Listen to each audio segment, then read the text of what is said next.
everyone.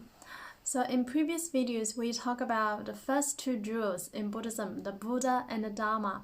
And in this video, I'd like to look at the last jewel in Buddhism, the Sangha. So why these are jewels? Because the Buddha is a very good teacher who shows the path of awakening. And the Dharma is the teaching of the Buddha, which reveals the truth of life and the universe. So these are like jewels, like treasures in our life that we shall really follow the guidance and the teaching of the Buddha, the Dharma, and also the Sangha. So the Sangha usually refers to community. And in Buddhism, Sangha particularly refers to the monastic community which practices, upholds, and spreads the teaching of the Buddha. So Sangha can also sometimes refer to lay Buddhists, but usually it refers to bodhisattvas with really good cultivation, so not just any lay Buddhist. But in today's world, the word Sangha is probably used a bit more relaxed, especially in the Western world.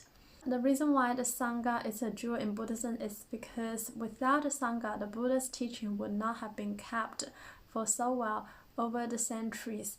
Without the Sangha, we will not be able to study the Buddha's teaching today, and we will also not be able to learn from all the great masters and patriarchs which have really provided great insight and guidance on the Buddha's teaching. So on our spiritual journey, we will often encounter many obstacles on the path. So that is why it's important to have a community and to live in a community to support and help and encourage each other along the way. And at the time of the Buddha had a huge Sangha. There were about 1,250 people following around the Buddha wherever he went.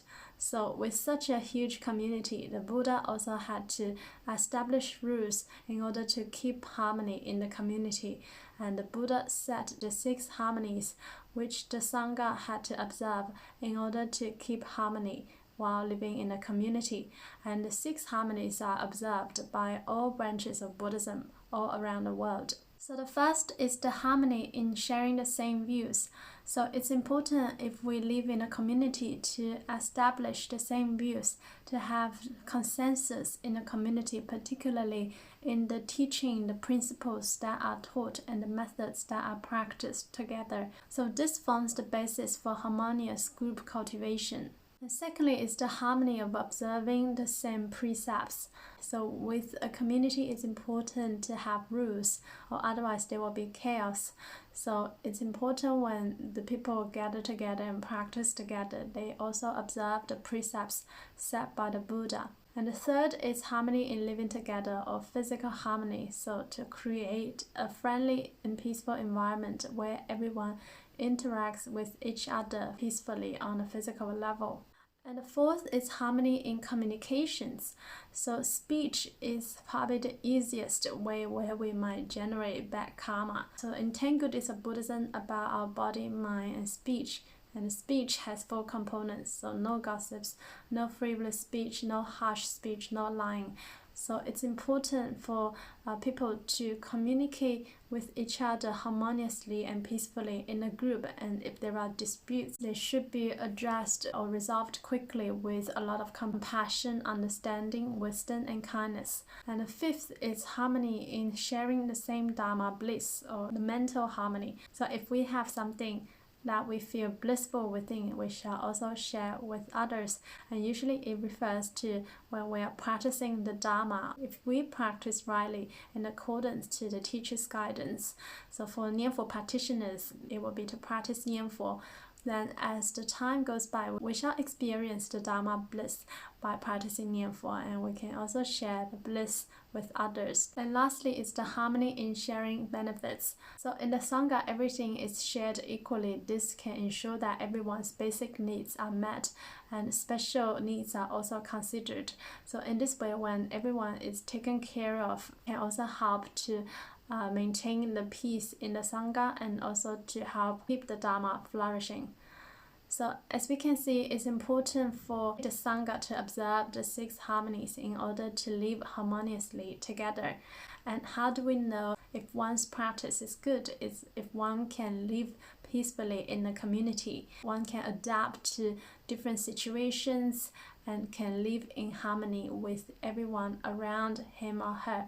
If we are maybe easily triggered by people in the community, or if we easily enter into arguments with others, or if we can't observe the precepts, we can't keep peace and harmony in the community, then one's practice has to be elevated in order to adapt to the community. And also in the community, everyone acts as a mirror to reflect some aspects that we may not be aware of if we are just practicing alone. Whereas if we are in a community, there will be more opportunities for tests and practices, and then we know where we are exactly at this point of our journey. Because when different situations arise, these are really great opportunities for us to observe our mind within, whether we are easily disturbed, or we can be easily non-attached, or whether our heart can be easily unconstrained, and we can still cultivate a lot of compassion and understanding towards other people, so to solve any potential disputes and arguments easily, and to live harmoniously and peacefully with everyone around us. So that is why the Buddha established the Sangha. So the 6 harmonies are principles for monastic community. However, they can also be applied in other kinds of communities if we want to have harmony and peace. In a family environment, or in a company, or in a team, it's also important to have consensus in a group, to have rules where everybody follows, to have harmony in communications and all that. So the 6 harmonies are extremely practical that we can apply to other communities in order to keep peace and harmony. Namo Fundamental Teacher Shakyamuni Buddha. Namo Amitabha Buddha.